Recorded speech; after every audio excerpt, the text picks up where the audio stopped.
Sir, அதாவது என்னன்னா, இப்போ என்னோட பையன் வந்து 2ஆம் கிளாஸ் படிக்கிறான். அவனுடைய பேக் வெயிட் வந்து கிட்டத்தட்ட ஒரு 8, 9 கிலோ இருக்கு. என் பையன் வெயிட்டே 19, 20, 22 கிலோ தான் இருக்கான். அந்த மூட்டை தூக்குவாங்க. மூட்டை தூக்குறவங்க தூக்கிட்டு போற மாரியே அந்த பள்ளி பைய அப்படியே தூக்கிட்டு போகும்போது எனக்கு அவ்வளோ கஷ்டமா இருக்கு.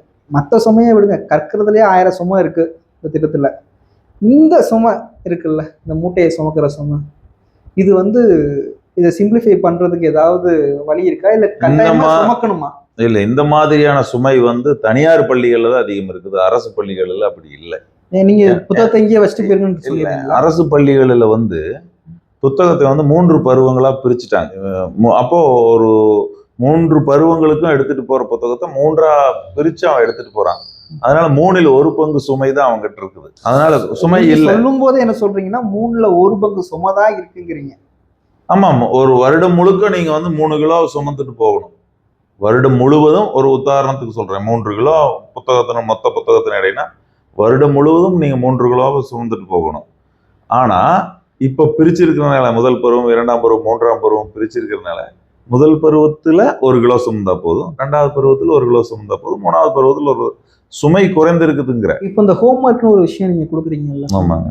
இந்த ஹோம்ஒர்க் எல்லாம் வந்து கட்டாயம் அவசியமா ஒரு மாணவனுக்கு? கட்டாயம் அவசியம் தான். இன்றைக்கு இருக்கக்கூடிய காலகட்டத்துல அவசியம்தான். ஏன்னா கவனச்சிதறல்கள் அதிகமா இருக்குது குழந்தைகிட்ட.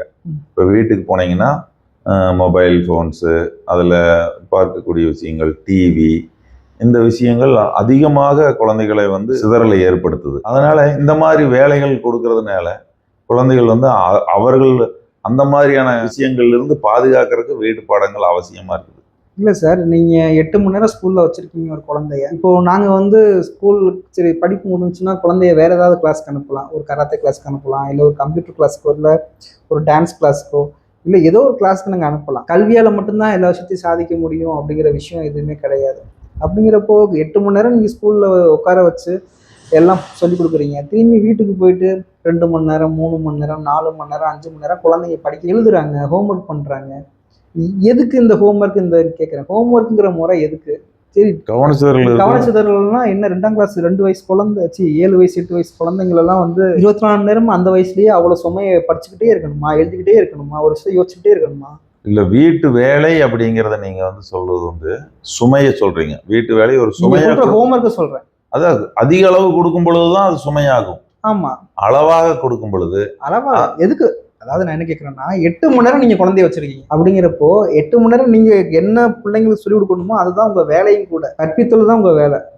அப்போ 8 மணி நேரத்துக்கு அப்புறம் குழந்தைங்க மற்ற விஷயத்த பண்ண வேண்டாமா?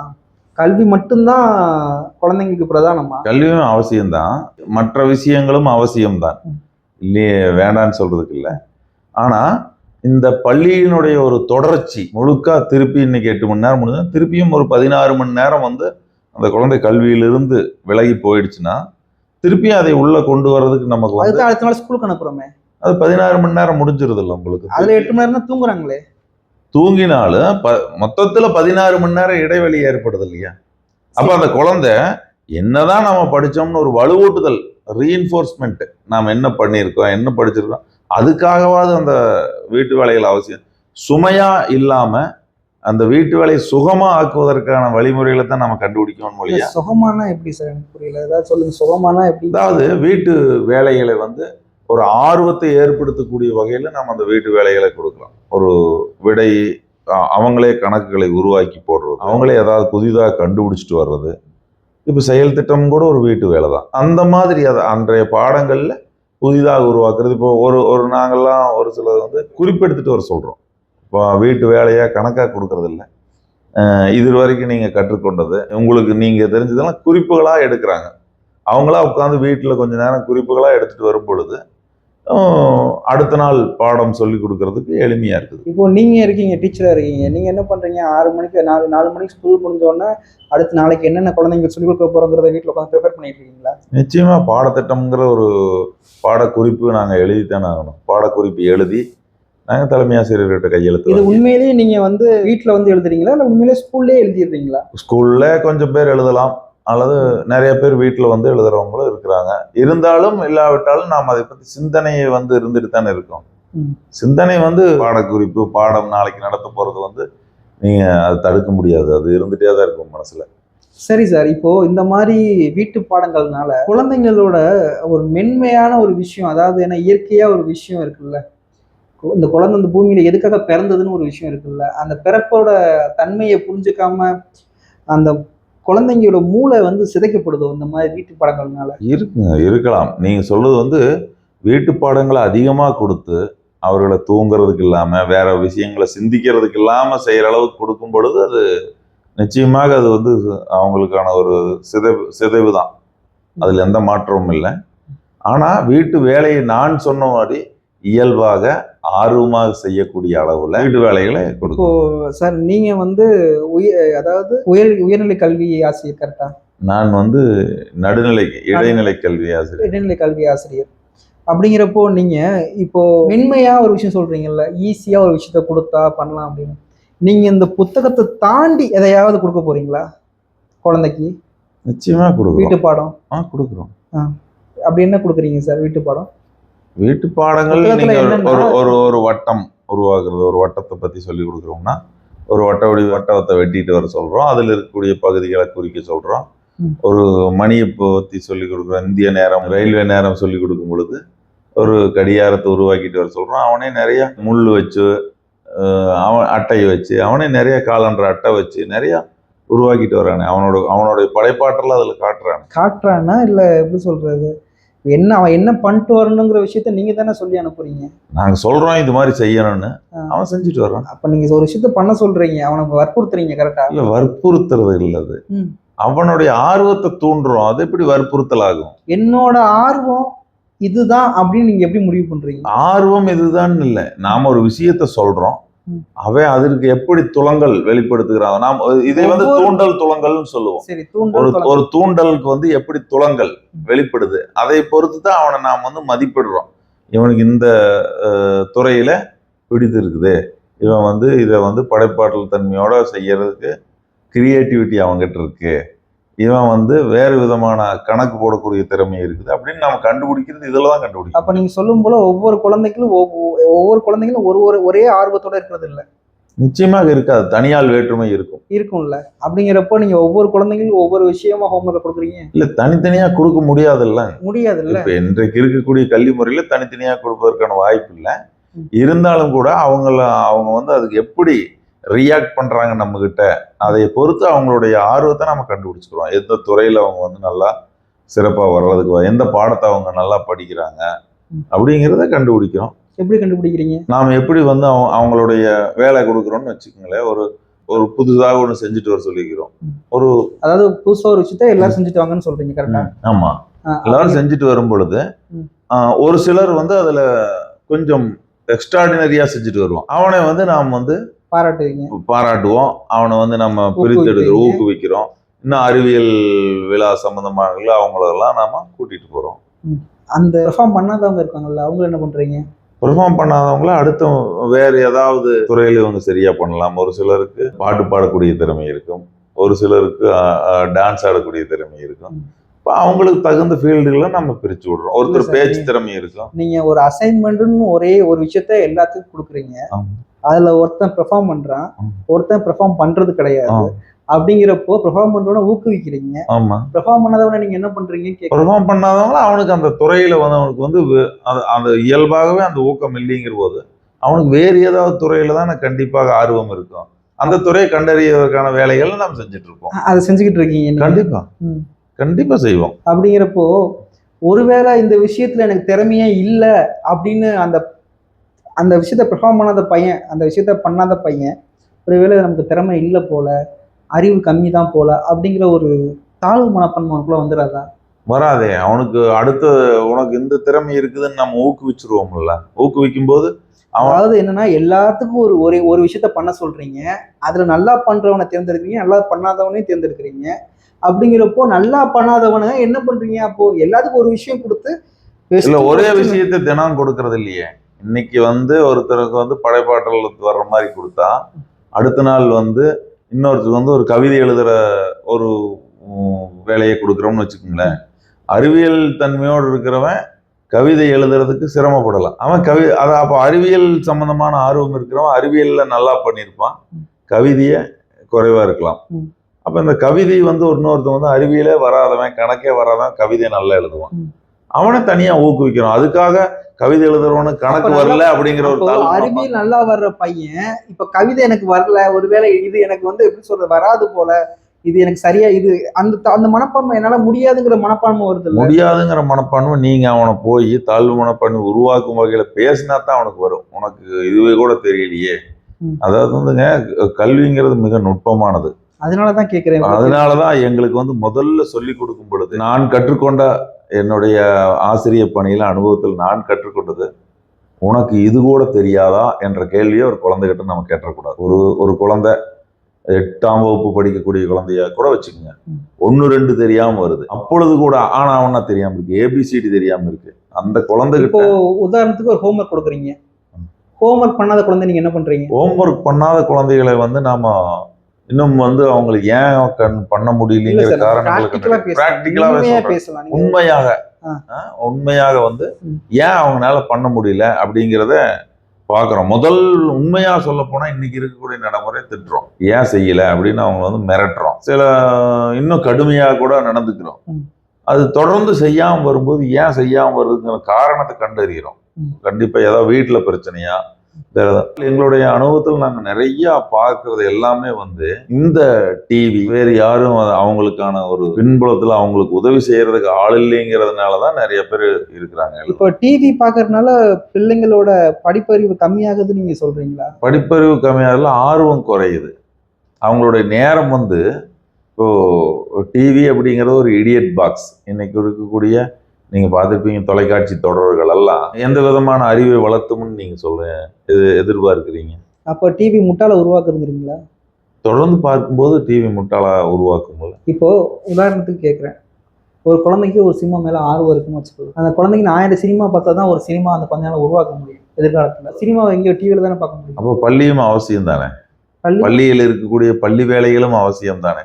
அது முழுக்க முழுக்க சினிமாவுக்கு தான் போகுது அப்படின்னு நீங்க இப்பவே தெரிஞ்சுட்டா நீங்க சொன்னபடி சினிமாவுக்கு போயிடலாம். இருந்தாலும் கூட இன்றைக்கு இருக்கக்கூடியதுல நான் சினிமா தான் உருவாக்க போகுது அப்படின்னா சிறார் திரைப்படங்கள் நிறைய மாசம் ஒரு கட்டாயமா சிறார் திரைப்படங்கள் வந்து அரசாங்கம் வந்து பள்ளிக்கூடத்திலேயே ஒளிபரப்புறாங்க. பண்றீங்களா? ஆமா, பள்ளிக்கூடத்திலேயே சிறார் திரைப்படங்கள் ஒளிபரப்புறாங்க. அதை பார்த்துட்டு அந்த குழந்தை வந்து ஏதாவது ஒரு ஆர்வத்தை ஏற்படுத்துன்னா திரைப்படங்கள் உருவாக்குறதுக்கு அவங்களுக்கெல்லாம் அந்த கலை திருவிழாவில எல்லாம் வாய்ப்பு வழங்குறாங்க. கடைசியா நீங்க உங்க உங்க உங்க ஸ்கூல்ல நீங்க கடைசியா குழந்தைங்களுக்கு காட்டின திரைப்படம் இது ஃப்ரெண்ட்ஸ் ஹவுஸ்.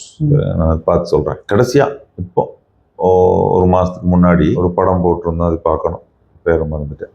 எதுக்காக ஒரு திரைப்படத்தை எல்லா குழந்தைகளும் காட்டுறீங்க? தனித்தனியா காட்ட முடியாது எல்லாம், அதனால ஒன்னா காட்டுறோம். இதே மாதிரி ஒரு விஷயத்த இதேதான் ஹோம்ஒர்க்குங்கிற பேர்ல ஒரே விஷயத்த எல்லாத்துக்கும் கொடுக்குறீங்க. இல்ல கொடுக்குறீங்க, அதுல நல்லா பண்றவங்க நல்லா பண்ணாதவங்கன்னு பிரிக்கிறீங்க.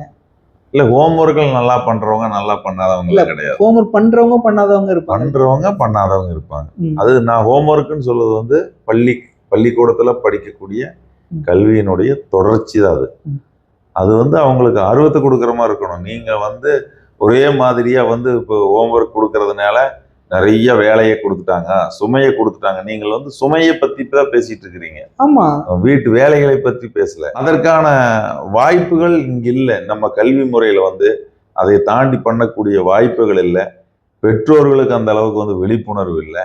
சமூகத்துக்கு அந்த இல்ல சார். நீங்க என்ன பண்றீங்கன்னா இந்த பெற்றோர்கள் சொன்னனால அந்த விஷயத்தை சொல்றேன். நீங்க ஹோம்ஒர்க் வந்து பிள்ளைங்களுக்கு கொடுக்கறது இல்லை, சில நேரத்துல பேரண்ட்ஸுக்கும் சேர்த்து கொடுக்குறீங்க. குழந்தைகள் வந்து தன்னிச்சையா தான் படிச்சுட்டு இருக்கிறாங்க. நீங்க சொல்ற ஒரு காலங்களெல்லாம் 10-15 வருடங்களுக்கு முன்னால் இருந்து நீங்க கொடுக்குற ஹோம்ஒர்க்கே நெருக்கடி தான் சார். நாங்க அரசு பள்ளிகள் அந்த அளவுக்கு கொடுக்கறது இல்லையே. ஹோம்ஒர்க் கொடுக்கறது இல்லையா? நிச்சயமா கொடுக்கறது இல்லை, நிச்சயமா கிடையாது. நீங்க சொல்ற அளவுக்கும் கிடையாது.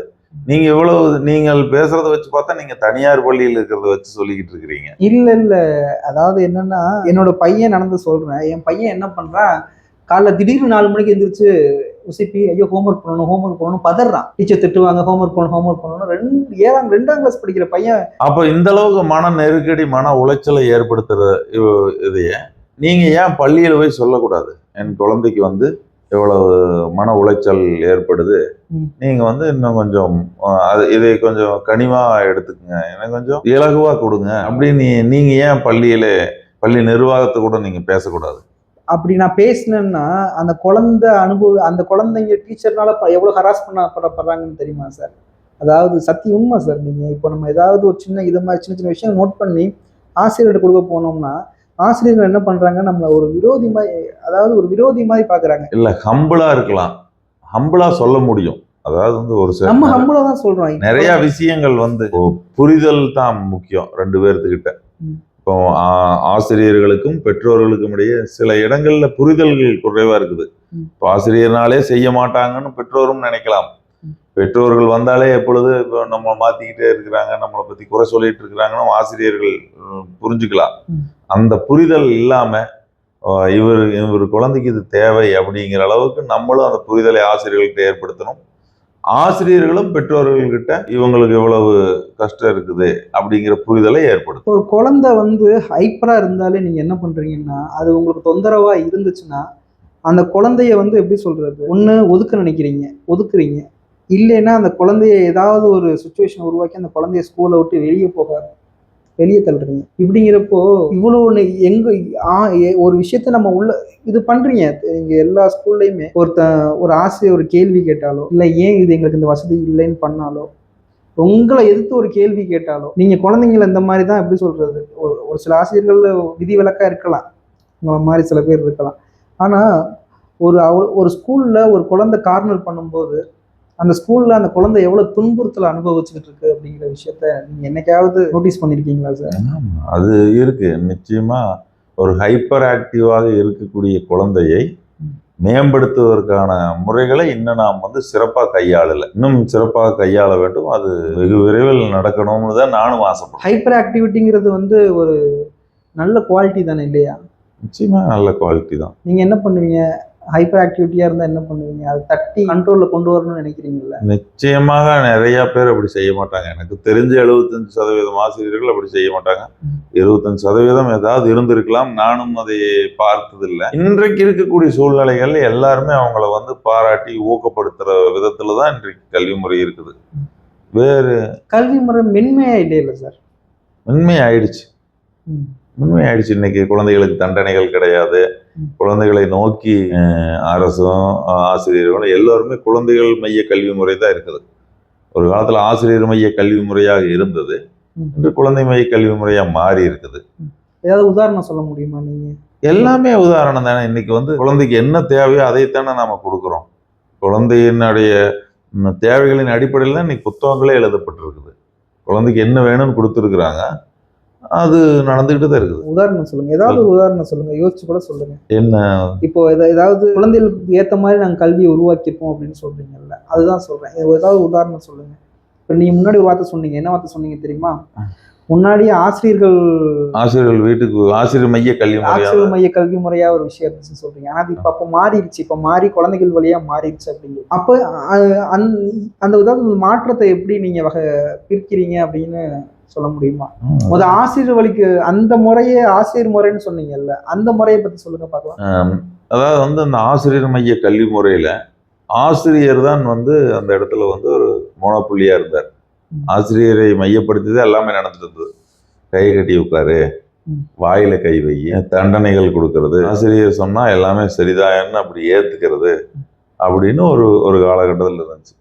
இன்னைக்கு ஆசிரியர் சொன்னால் கூட இது எப்படி வந்துச்சு அப்படின்னு கேட்கக்கூடிய அளவுக்கு மாணவர்களை வந்து இந்த கல்வி முறை தயார் பண்ணியிருக்குது. அதாவது குழந்தை மைய கல்வி முறை. ஆசிரியர்கள்கிட்ட அவங்களே வந்து கேள்வி கேட்கும் வகையில தான் வந்து புத்தகங்களே வடிவமைச்சிருக்கிறாங்க. ஒவ்வொரு முறையும் அவன் ஆசிரியர்கள்கிட்டயோ போய் அவன் நண்பர்கள்கிட்டயோ உதவி பெற்று அந்த புத்தகங்களை வந்து அதனோட விடைகளை எழுதுறபடி அறிவை பெற்றுக்கொள்ளும்படியாக புத்தகங்கள் வடிவமைக்கப்பட்டிருக்குது. அதுல எல்லாம் எந்த மாற்றம் கிடையாது. அந்த புத்தகங்களை பயன்படுத்துறவங்களுக்கு தெரியும், கற்றுக் கொடுக்கக்கூடிய ஆசிரியர்களுக்கு தெரியும். நம்ம வீடியோ பார்க்கறவங்களுக்கு தெரியணும்ல? தெரியும். லெக்சர் இப்போ அந்த காலத்துலலாம் உங்களுக்கு தெரியும், ஒரு ஆசிரியர் வருவார், கரும்பலகையில் எழுதுவார், லெக்சர் மெத்தடில் வந்து அவர் பாடத்தை நடத்தி விட்டு போயிடுவார், மனப்பாடம் பண்ண சொல்லுவார். இன்னைக்கெல்லாம் அப்படி இல்லைங்களே. தானே கற்றல், சிந்தித்து எழுது, இந்த மாதிரி நிறைய இருக்குதுங்களே. நிறைய புத்தகங்கள்ல நிறைய கொடுத்துருக்காங்க. நீங்கள் அந்த புத்தகங்களை வந்து நல்லா பார்த்தீங்கன்னா புரியும். ஆனால் கண்டென்ட் நிறையா இருக்கு. நான் ஏற்கனவே ஒரு வீடியோவில் சொல்லியிருக்கிறேன், கண்டென்ட் அதிகமாக இருக்குது. இருந்தாலும் கூட இப்போ கற்றல் முறை மாறி இருக்குது.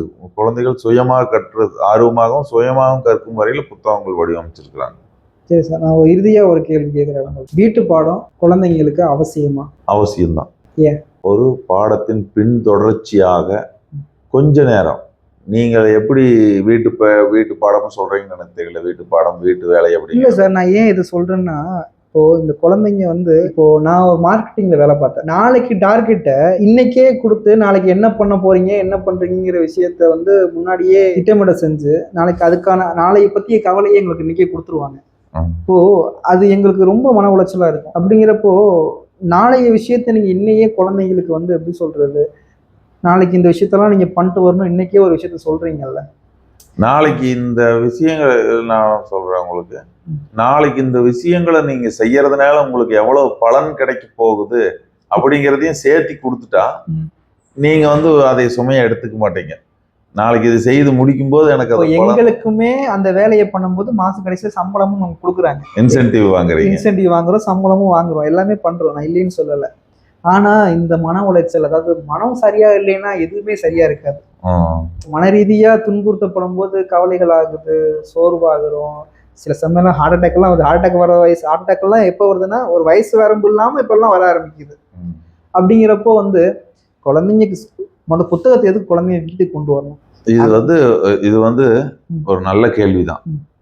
இதை பத்தி நாம வந்து இன்னும் கொஞ்ச நாள் நான் சிந்திச்சு, எனக்கு இன்னும் கொஞ்ச நாள் டைம் கொடுத்தீங்கன்னா இதை பத்தி நான் ஒரு ஆராய்ச்சி R&D பண்ணி உங்களுக்கு நான் சொல்றேன். அப்போ ஒருவேளை இது மாற்ற வேண்டும் அப்படின்னு இருந்துச்சுன்னா முதல் ஆளாக மாறுவதற்கு நான் தயாரா இருக்கேன்.